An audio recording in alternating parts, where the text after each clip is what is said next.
The month of February is dedicated to the growth of our men.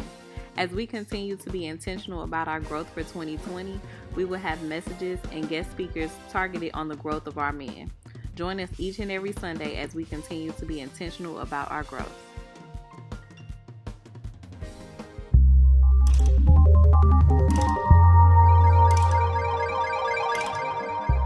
Dean TV invite you to celebrate Black History Month, a time to reflect on the contributions of amazing African Americans. Juneteenth, also known as Juneteenth Independence Day or Freedom Day, is the holiday that commemorates the June 19, 1865 announcement of the abolition of slavery in Texas, and more generally the emancipation of African American slaves throughout Confederate South. During the American Civil War, President Abraham Lincoln issued the Emancipation Proclamation on September 22, 1862, with an effective date of January 1, 1863. It declared that all slaves were to be freed in the Confederate States of America that were rebelling and not yet in Union hands.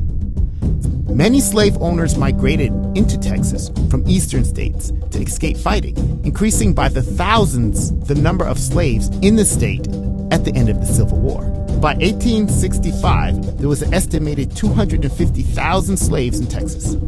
However, the news of the end of the Civil War moved slowly and did not reach Texas until May 1865. The Army of the Trans-Mississippi did not surrender until June 2nd. On June 18, 1865, Union General Gordon Granger arrived in Galveston Island with 2,000 federal troops to occupy Texas on behalf of the federal government.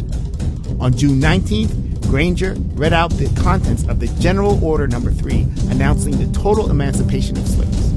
In 1980, Texas was the first state to establish Juneteenth as a state holiday.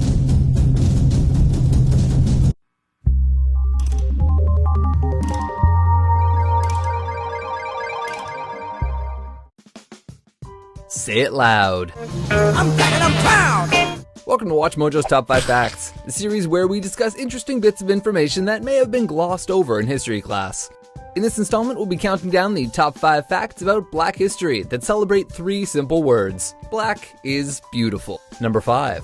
Black History Month started as Black History Week.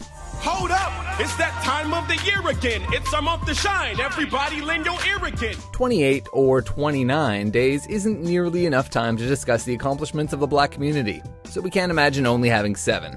But that was the case in 1926, when author and historian Carter G. Woodson launched the celebration of Negro History Week, in the hopes of highlighting the community during a time when their efforts were being ignored. In 1969, the leaders of the Black United Students at Kent State University proposed an extension, and 7 years later, or 50 years after the week's inception, the US government made the month official. Honoring Black excellence isn't exclusive to the US. Both the UK and Canada participate, with the UK celebrating in October and Canada following suit with the US's February recognition. No person can imagine where he's going unless he knows where he's been.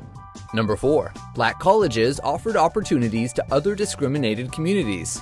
Black history has had an impact on, well, everyone. We don't just mean the majority, we mean other minority groups that have had to deal with oppression. Black institutions have a history of opening their doors to other groups who, at the time, didn't have anywhere else to go. A prime example of this being the Jewish community. Historically, these institutions have admitted students of all races, and now almost 40% are other than African American. In the 1930s, Jewish teachers came to the US in hopes of finding jobs after losing their positions in Austria and Germany. Unfortunately, the words of the day were xenophobia and anti-Semitism. But Black historical colleges ignored those words and employed over 50 Jewish academics. Not only did this create a safe environment for them to work in, but it allowed Black and white individuals to engage in important conversations. They have been driven by the fundamental belief that all of our citizens should have access to a higher education if they so desire. Number 3. Allensworth was the first all-Black township in California. I am Jefferson Allensworth Lamb. Jefferson for he who framed our fine Constitution, Allensworth for he who found a community of free Blacks, and Lamb because I like to eat lamb chops. If you build it, they will come, especially if it means getting away from racial discrimination.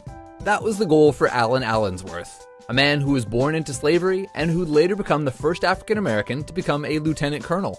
After his army days, him and his family moved to California, where he began to implement his dream, creating an all-black community where they would be allowed to thrive and be free of discrimination.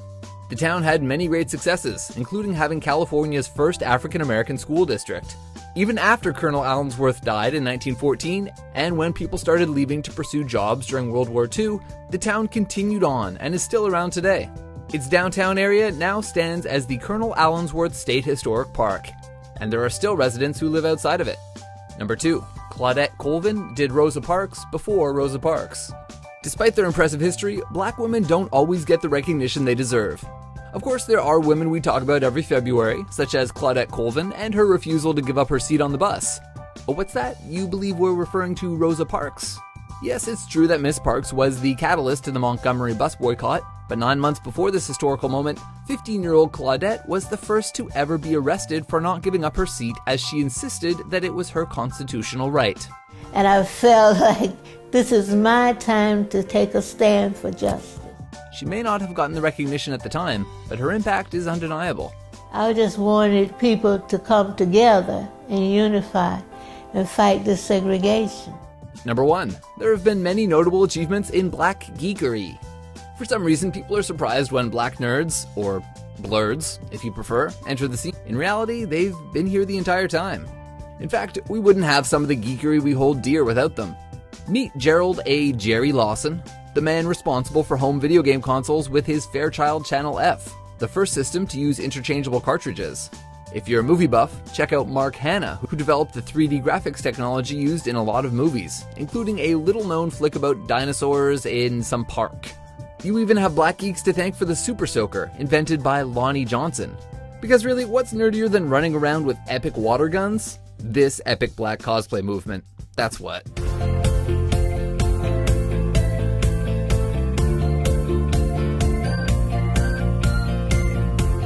We hope we've enlightened you about the significance of black history, because we barely scratched the surface of the accomplishments of the black community. Our school has a fine library, or so I've been told, where any student who wants to can study more about black history.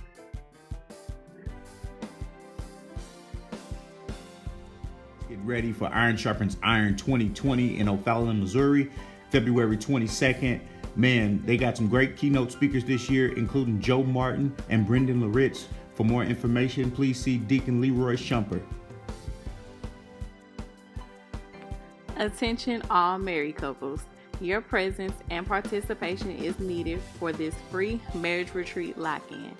It will be held March 13th through the 15th. The only cost is your commitment. Come out for this wonderful event. Your marriage will be blessed. ULCC, we get to sow into the first family of our church. We are sending our pastor and family to the Gathering of the Shepherds Conference in Cleveland, Ohio. Our goal is $2,500. Pledge can be made in any amount, or you can make monthly commitments. For more details and to get your pledge card, please see Minister Yolanda Shumpert. Sow a seed into the growth and knowledge of our church through our pastor and family. We are starting We Group Wednesdays, where we get together for fun, food, and fellowship. Please come out on Wednesday, March 18th at 7 p.m. at Applebee's for good company and conversation. RSVP by March 10th by contacting Deaconess Sierra. We can't wait to see you there.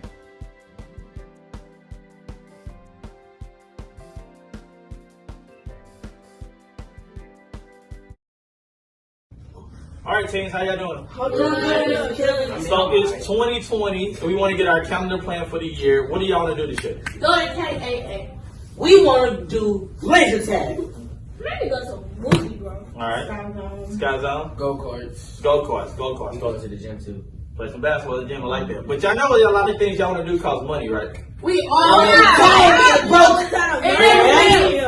I'm over it. So, okay, so I understand you guys are upset about the funds, but we're trying to get there. So what can we do as a ministry to make more money? We need a fundraiser. Fundraiser. What kind of fundraiser? Trivia night. Trivia night. So when is trivia night, guys? Saturday, March 21st. And what time? 7 o'clock. Yes. Trivia night is Saturday, March 21st at 7 o'clock. We are having the second annual trivia night, and we want everybody to come out and support our youth. Trivia night is going to be $10 per person, $100 for the table. We're going to have a 50-50 raffle, a silent auction, and we're going to be selling concessions tonight. So come out, support our youth, get a table, and come have some fun with us on the 21st. Thank you. Yes, sir.